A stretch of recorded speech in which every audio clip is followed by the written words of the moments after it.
multiple U.S. sources are talking about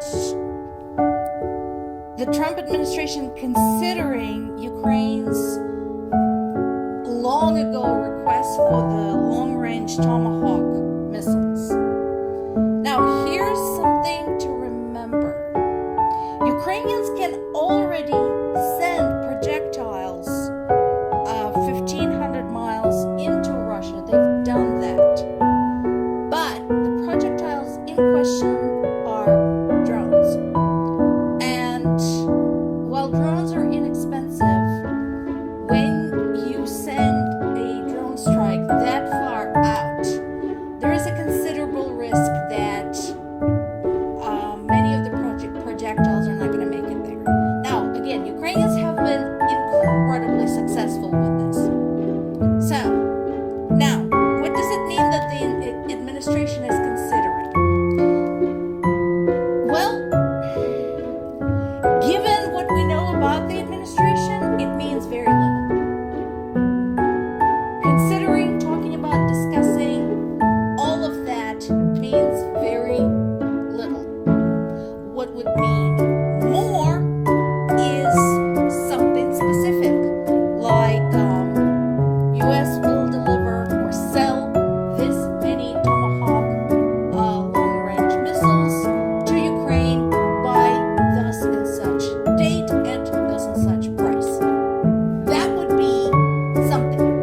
Because even then, there would be a lot of logistics, a lot to consider, a lot to talk about, which is fine. These things are complicated. So, I'm sure Ukraine would not turn this down. And like so many people around the world, we're all still wondering what had caused such a huge change in attitude in the Trump administration. Because in addition to this, potentially considering maybe possibly selling Ukraine the Tomahawk missiles, J.D. Vance is suddenly telling Russia that they're losing, which is weird. It's completely not consistent with where the administration's position was just a few months ago. Remember that time when they, ambushed Zelensky at the Oval Office? So again, I'm trying to figure out what the heck is going on. Stay tuned for this. This is definitely a developing story. Another story is Hungarian drones over Ukraine. How do we know they're Hungarian? And we now know for sure is Viktor Orban told us so himself. He basically admitted that, they were Hungarian drones flying over Ukrainian territory, but he really kind of minimized it, as if he couldn't understand why Ukraine was making a big deal about an enemy nation's drones flying over its territory at the time of war. And let's make no mistake, Hungary right now is an enemy nation because they're very actively and vocally pro-Russia. And not only that, but Orban himself said it would have been a big deal had Ukraine been a sovereign nation, but it's not a sovereign nation.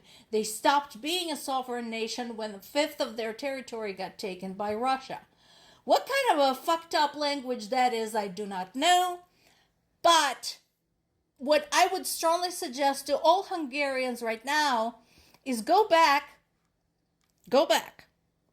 and read about your own history and your own dealings with Russia and with the Soviet Union and that time when you were all part of the socialist bloc.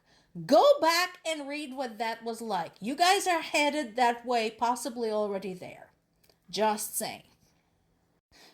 Then there's this piece about Russia's own position on what's going on with the war. This is on the Kyiv Independent website. So this is coming from Russia's propagandists, Russia's own pundits are saying that Russia is digging itself a bigger and bigger and bigger hole, and not sure how they're going to get the hell out of there. Now, we know that Russia's propaganda machine is vast, including their popular pundits, with big platforms, with TV shows, with tremendous amount of followers, and then the troll farms, the bots, and so on and so forth. Actually, a friend of mine and I recently were reading the clearly bot generated comments pretending like they were Ukrainians demanding the end to the war by demanding a surrender to Russians. And it is truly pathetic. Any person who speaks Ukrainian can tell right away this is all crap. But they keep trying.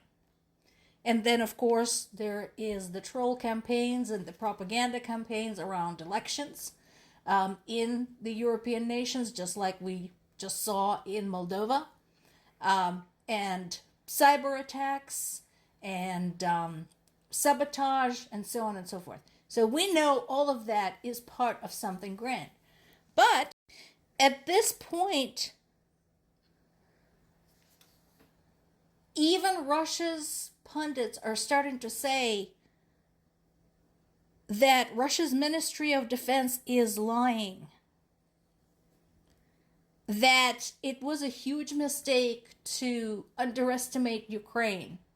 That it was stupid to assume that Russian troops would just be welcomed with open arms and can just have an easy ride to have a parade in Kyiv. So that is important.